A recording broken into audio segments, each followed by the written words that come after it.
Okay, welcome again in this fresh session. As you all are aware, we are dealing with the types of contract. And in this part of a types of contract, up to the point we discussed that the types of contract according to Indian Contract Act get divided into the three kinds. Okay, according to its validity or enforceability, number one. Number two, the contract get divided according to its formation. And number three, the contract get divided according to the performance. Okay, out of that we started the types of contract on the basis of a validity or enforceability. Up to the point we discussed that if all essential elements of contract are there, contract is going to be called as a valid contract. Very simple.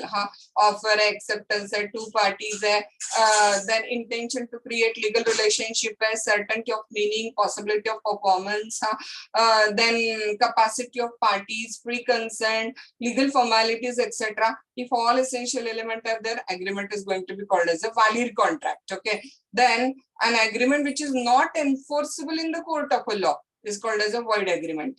void agreement की speciality क्या थी बोलो, जो court में शुरू से ही enforceable नहीं है, वो मतलब क्या कंसिडर किया गया था, void agreement from the beginning. void ab initio होता है void agreement. जैसे कि माइनर का agreement from the day one आप उसमें कोर्ट में कोई एक्शन नहीं ले सकते. Okay, agreement without consideration void agreement है, उस पर आप कोई एक्शन नहीं ले सकते हो. Agreement in restraint of a marriage, agreement in restraint of a trade, ये सारे void agreement है, इस पे आप कोर्ट में कोई एक्शन नहीं ले सकते हो. सो void agreement is one which is not enforceable by law. ठीक है, देन हमने डिस्कस किया void contract. क्या बताया था याद आपको? void contract मतलब जो शुरू में वैलिड था, जब बनाया तब उसमें सारे एसेंशियल एलिमेंट्स थे, बट बाद में उसकी एनफोर्सेबिलिटी क्या हो गई, सीज हो गई. CEASE मतलब क्या था, void contract था. a contract which ceases to be enforceable by law. जो enforceable by law क्या हो जाता है, सीज हो जाता है, become void. कब void होता है, the moment उसकी enforceability सीज हो गई.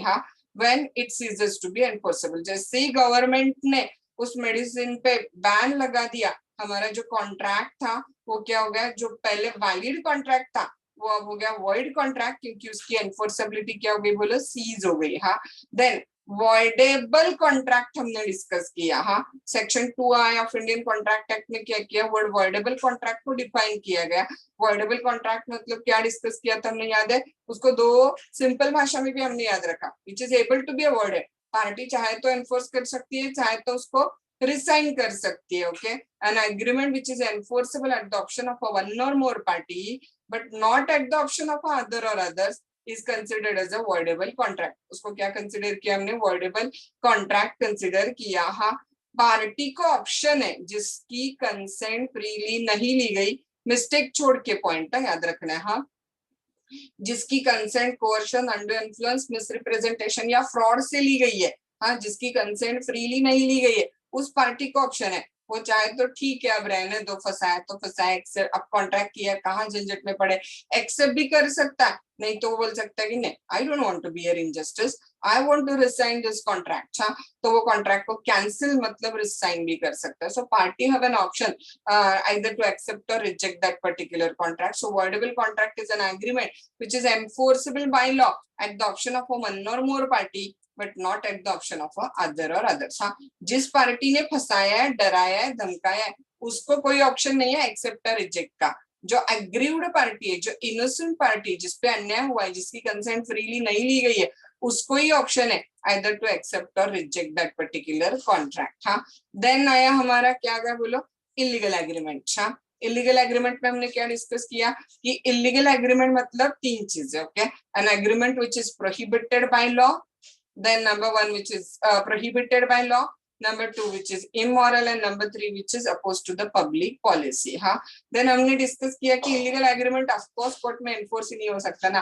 कोई चीज इलीगल है तो वो कोर्ट में कैसे एनफोर्स होनी है, तो हमने आधा सेंटेंस डिस्कस किया कि all illegal agreement are void, क्योंकि वॉइड एग्रीमेंट भी कोर्ट में एनफोर्सेबल नहीं है और इलीगल एग्रीमेंट भी कोर्ट में एनफोर्सेबल नहीं है वहां पे. तो all illegal agreement are void, but याद रखो ऑल वॉइड एग्रीमेंट जो है ना वो इलीगल नहीं है. सारे वॉइड एग्रीमेंट क्या नहीं है बोलो, इलीगल वहां पे नहीं है. कैसे आप बोलोगे ये, मैंने अगर किसी माइनर को कोई पर्टिकुलर चीज बेची, तो अब वो बेची तो माइनर को कोई चीज देना मतलब इलीगल होगा क्या? नहीं। लेकिन माइनर ने अगर उसके पैसे मुझे नहीं दिए तो फिर मैं कोर्ट में जा सकती हूँ क्या माइनर के अगेंस्ट? नहीं। तो minus agreement is a void agreement, क्योंकि हम माइनर के अगेंस्ट कोर्ट में नहीं जा सकते, मतलब वो कोर्ट में एनफोर्सेबल नहीं है। बट माइनर को कोई चीज देना इलीगल नहीं हो सकता, राइट? तो गुनाह नहीं हो सकता ना माइनर को कोई चीज देना। सो देयरफॉर इलीगल एग्रीमेंट्स जो है ना वो वॉइड होते हैं, बट सारे वॉइड एग्रीमेंट्स इलीगल नहीं होते। ओके, मैंने कोई चीज फ्री देने के लिए मिस्टर एक्स को प्रॉमिस किया एंड मिस्टर एक्स ने उसको लेने के लिए प्रॉमिस किया विदाउट कंसिडरेशन, तो एग्रीमेंट विदाउट कंसिडरेशन क्या हो गया बोलो? कल मैंने वो चीज उसको देने से मना कर दिया, तो मिस्टर एक्स मेरे अगेंस्ट कोर्ट में जा सकता है क्या? नहीं। मैं बोलूंगी agreement without consideration is a void, वो कोर्ट में एनफोर्स नहीं हो सकता। लेकिन किसी को कोई चीज ऐसे ही दे देना फ्री में, क्या ये चीज इलीगल है क्या? बताओ। नहीं। So all illegal agreement are a void. Of course illegal agreement court में एनफोर्स नहीं हो सकता, इसकी वजह से इलीगल एग्रीमेंट कंपलसरी क्या हो जाएंगे बोलो? Void. But all void agreement are not necessarily illegal. सारे वॉइड एग्रीमेंट जरूरी नहीं क्या होंगे बोलो? इलीगल होंगे वहां पे। हाँ, then Mara, so I'm going to share again a screen with all of you and we are going to proceed with the next type of a contract we are dealing. Okay,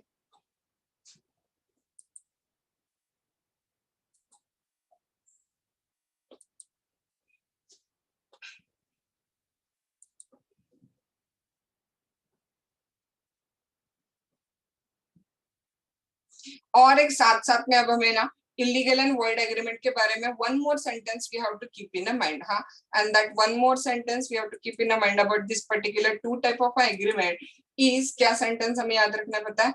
जो illegal agreement होते हैं ना, उसके जो collateral agreement होते हैं, मतलब illegal agreement पे डिपेंड जो एग्रीमेंट बनाए गए ना, वो भी वॉइड होते हैं। इलीगल एग्रीमेंट के जो कोलैटरल एग्रीमेंट होते हैं ना, वो collateral agreement of the illegal agreement भी क्या होते हैं बोलो? वॉइड होते हैं। हाँ, बट वॉइड एग्रीमेंट के जो कोलैटरल एग्रीमेंट होते हैं ना, वॉइड एग्रीमेंट के जो कोलैटरल एग्रीमेंट होते हैं वो जरूरी नहीं कि वॉइड होंगे। सेंटेंस ध्यान में गया? बोला हुआ सेंटेंस एटलीस्ट नोट डाउन किया। इलीगल एग्रीमेंट के जो कोलैटरल ट्रांजैक्शंस होते हैं वो खुद भी इलीगल होते हैं, लेकिन वॉइड एग्रीमेंट के जो कोलैटरल ट्रांजैक्शंस है ना, वो जरूरी नहीं इलीगल या वॉइड होंगे। हाँ, जैसे कि मैं आपको एक सिंपल एग्जांपल बताती हूँ। ओके, सपोज एक माइनर है। हाँ, एक क्या है वहां पे? माइनर है। हाँ, उस माइनर ने मुझसे 20,000 रुपीज मांगे।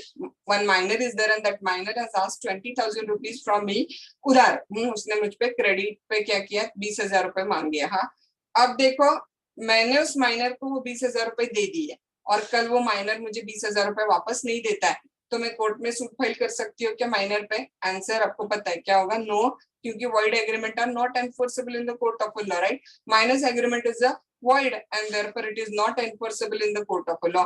वो तो हाथ ऊपर करेगा बोल के कि मैं माइनर हूँ। Okay, so minor will not be liable in that particular case. वो जो माइनर है वो वहां पे क्या होगा बोलो? लायबल नहीं होगा। No action can be taken on the minor. ये हो गया हमारा मेन एग्रीमेंट, राइट? ये क्या हो गया बोलो? हमारा मेन एग्रीमेंट होगा। So minus agreement is considered as a void agreement. Void agreement, हाँ, क्या हो गया वहां पे? Not enforceable in the court of law हो गया।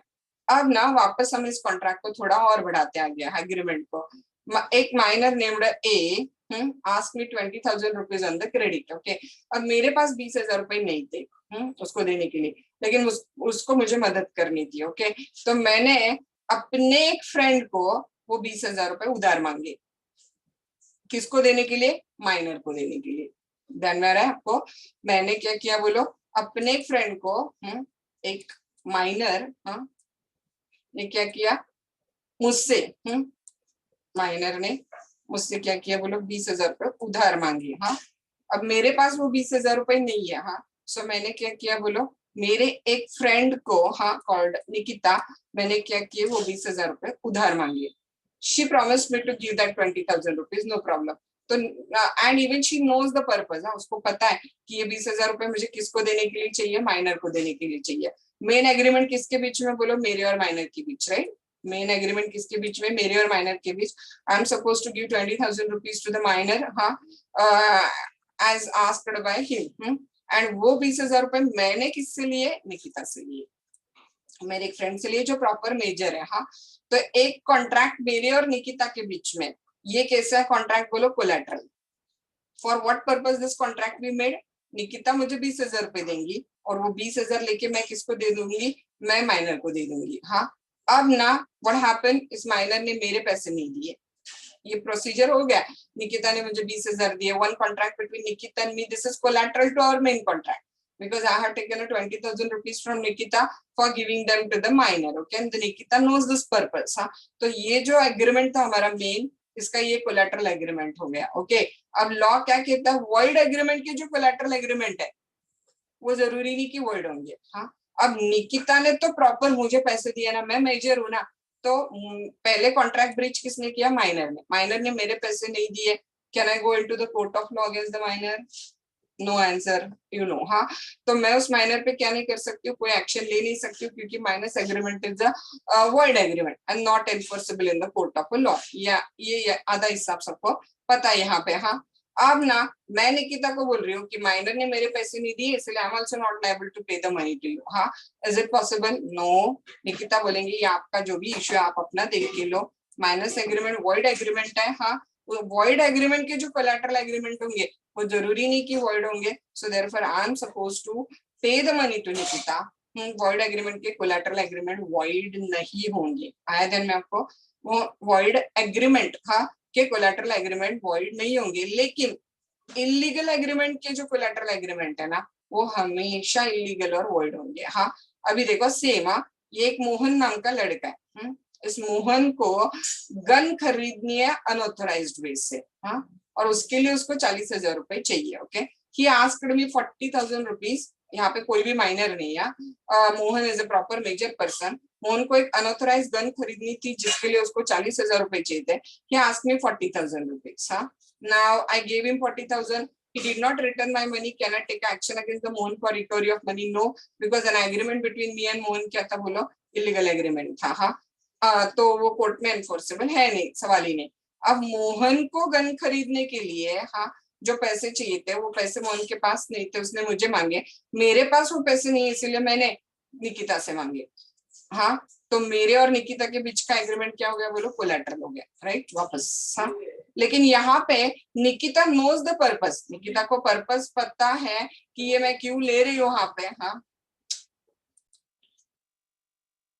देन निकिता को ये जो पर्पस है ना पता है हमारे एग्रीमेंट का कि मैं निकिता से पैसे किस पर्पस के लिए ले रही हूँ, मोहन को देने के लिए, और मोहन उससे क्या खरीदने वाला है वहां पे, अनऑथराइज्ड गन खरीदने वाला है। ओके, तो इस सर्कमस्टेंसेस में अगर मैं निकिता के पैसे नहीं देती हूँ तो निकिता भी मुझसे पैसे रिकवर नहीं कर सकती, क्योंकि इलीगल एग्रीमेंट का जो कोलैटरल ट्रांजैक्शन होता है ना, इलीगल एग्रीमेंट का कोलैटरल ट्रांजैक्शन भी क्या होता है बताओ, इलीगल होता है वहां पे। हाँ, बट इंपॉर्टेंट पॉइंट यहाँ पे भूलो मत कि Nikita must know the purpose कि for which this particular money is going to be taken or for which a previous contract is going to be conducted। ये जो पर्पस है कि गन खरीदना अनऑथराइज वे से, इसका पर्पस अगर निकिता को पता है तो फिर ये कोलैटरल ट्रांजैक्शन भी इलीगल हो जाएगा और निकिता भी मुझसे पैसे रिकवर नहीं कर सकती। हाँ, सो देखो वापस, इलीगल एग्रीमेंट मतलब N agreement which is prohibited by law,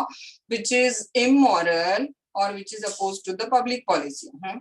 all illegal agreement are void, क्योंकि of course illegal agreement court में enforce हो ही नहीं सकता, but all void agreement are not illegal। सारे void agreement जरूरी नहीं कि क्या होंगे, illegal वहां पे होंगे।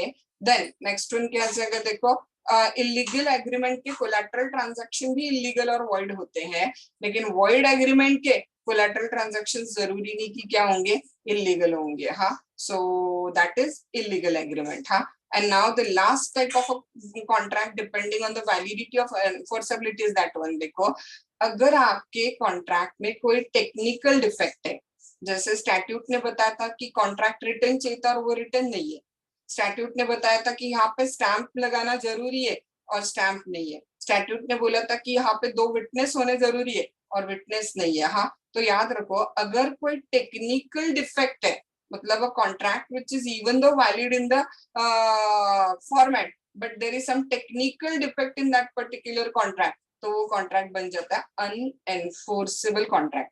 वो भी कोर्ट में एनफोर्स नहीं होगा। हाँ, मैंने आपको ऑलरेडी बताया है, if I want to sell my house and I am making a oral agreement with you that I sold my house to you and you give me 20 lakh rupees, हाँ, और कल मॉर्निंग आप आ जाते हो और बोलते कि चलो घर खाली कर दो, आपने घर बेच दिया मुझे, क्या वो घर मैंने आपको बेच दिया? नो, क्योंकि घर बेचने के लिए इमोबल प्रॉपर्टी सेल कर रहे हैं हम लोग, इसका मतलब transfer of property act applicable होगा, और ट्रांसफर ऑफ प्रॉपर्टी एक्ट के हिसाब से रिटर्न, रजिस्टर्ड, स्टैम्प्ड, ये सारी चीजें जरूरी है अगर आपको कोई इमोबल प्रॉपर्टी सेल करनी है तो। हाँ, तो मैं जब आपको ओरली घर भेज देती हूँ तो वो एग्रीमेंट कोर्ट में एनफोर्सेबल नहीं है due to the technical defect. हाँ, याद रखो, वॉइड एग्रीमेंट भी कोर्ट में एनफोर्सेबल नहीं है, वॉइड कॉन्ट्रैक्ट भी कोर्ट में एनफोर्सेबल नहीं है, इलीगल एग्रीमेंट भी कोर्ट में एनफोर्सेबल नहीं है, और अनएनफोर्सेबल कॉन्ट्रैक्ट भी कोर्ट में एनफोर्सेबल नहीं है। हाँ,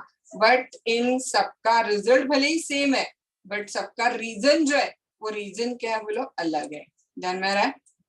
void agreement which is not enforceable in the court of law from the beginning, जो बनाते हुए गलत बनाता, इसकी वजह से वो क्या होगा, void agreement कंसिडर किया जाएगा। जैसे माइनर का एग्रीमेंट, एग्रीमेंट विदाउट कंसिडरेशन, हाँ, agreement in restaurant of trade, marriage etcetera. हाँ, देन void कॉन्ट्रैक्ट जो शुरू में वैलिड था बट बाद में उसका परफॉर्मेंस किसी वजह से इम्पॉसिबल हो गया, सीज हो गया, इसकी वजह से वो void कॉन्ट्रैक्ट हो गया, और कोर्ट में एनफोर्सेबल नहीं है।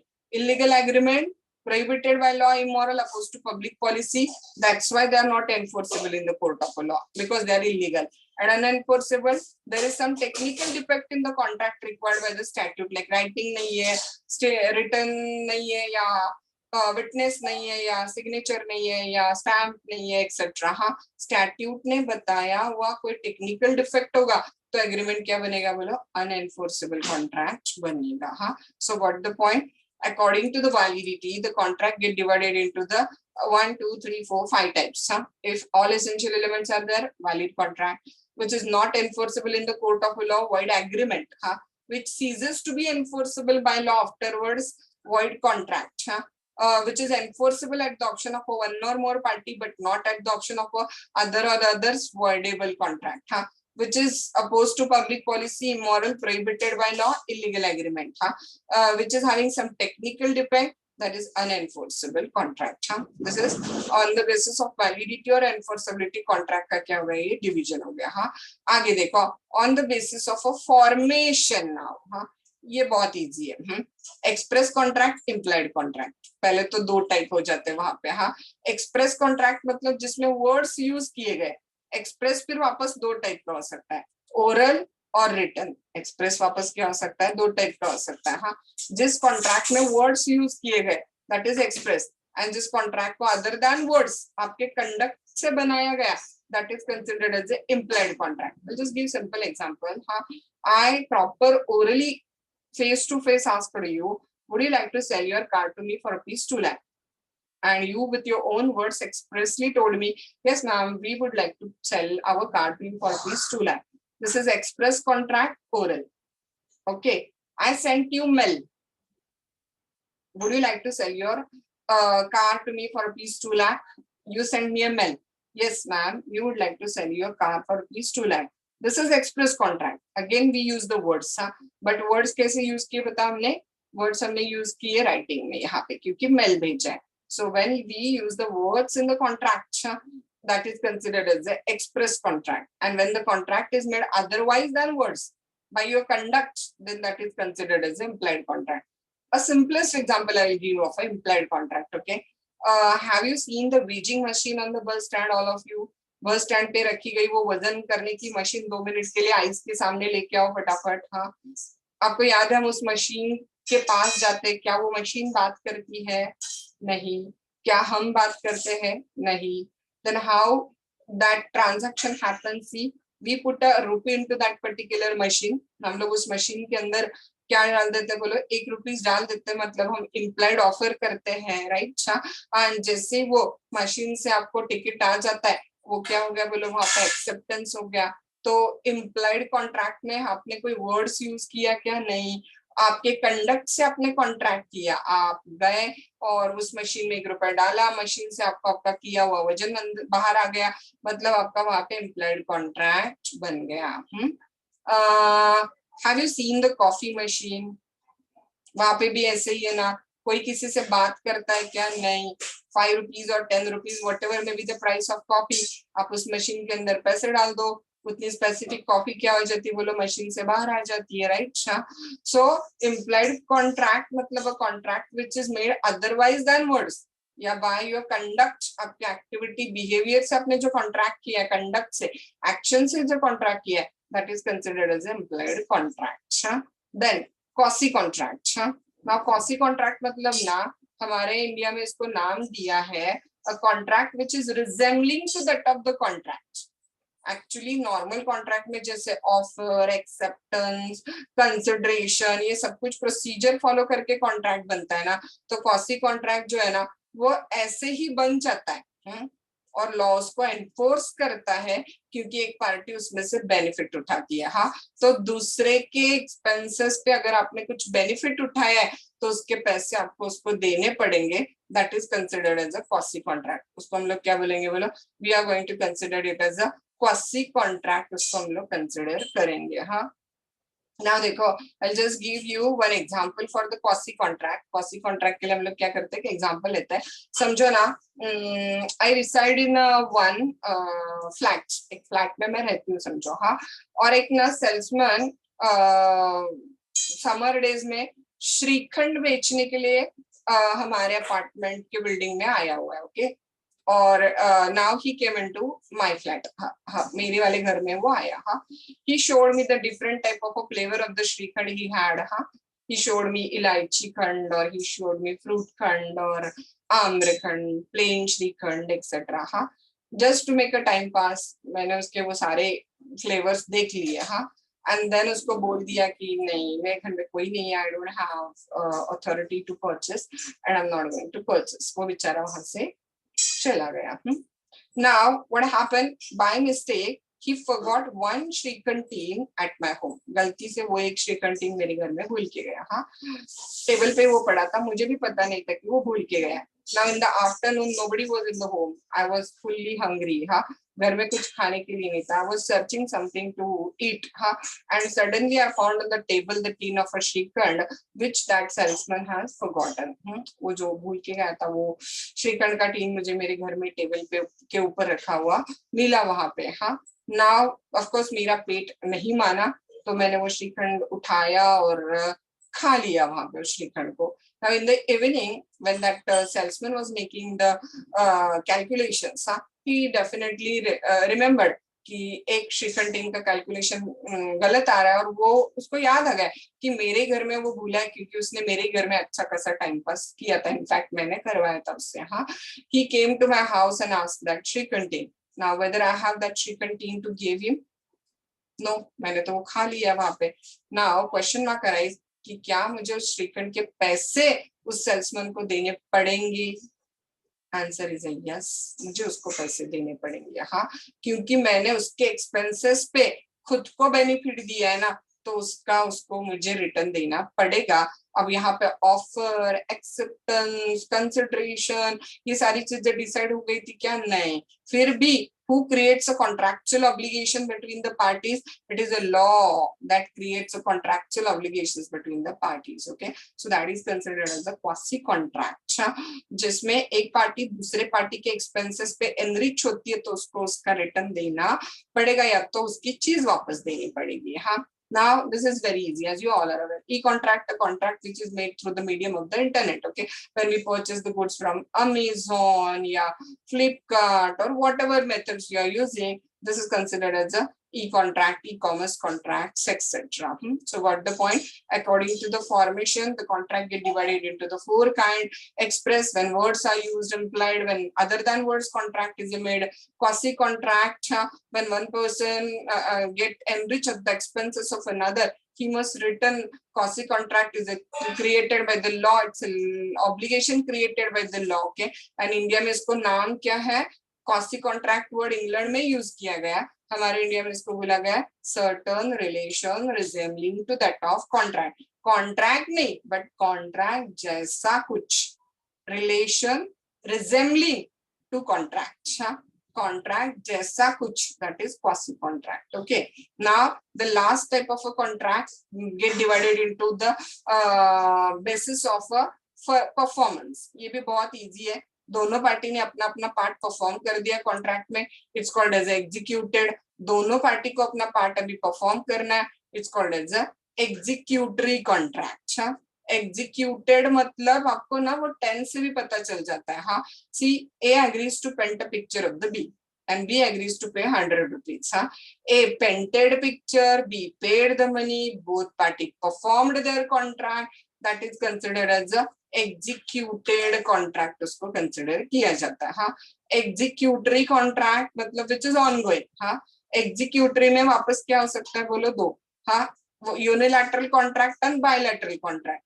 एक पार्टी की साइड से कंप्लीट हो चुका है, एक पार्टी का बाकी है, मतलब ए पेंटेड पिक्चर बट बी ने अभी तक पैसे नहीं दिए, मतलब वो क्या हो जाएगा बोलो unilateral contract.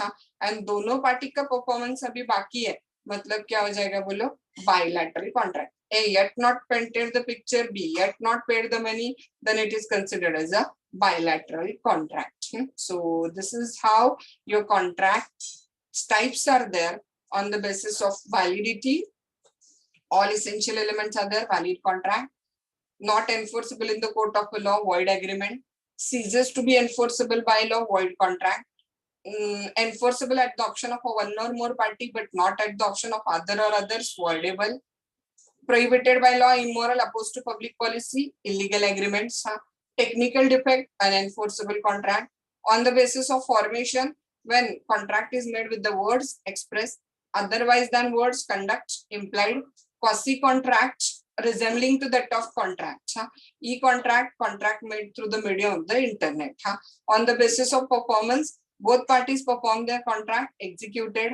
Parties yet to perform their contract, executory. Executory may be unilateral and bilateral. Unilateral, one party perform its contract, unilateral, and one party is up to time not perform. And bilateral, both the parties have yet not performed their part. That is considered as a bilateral contract. Okay, so what we have completed is that in our own language, right now we have finished out this particular kinds of the contract.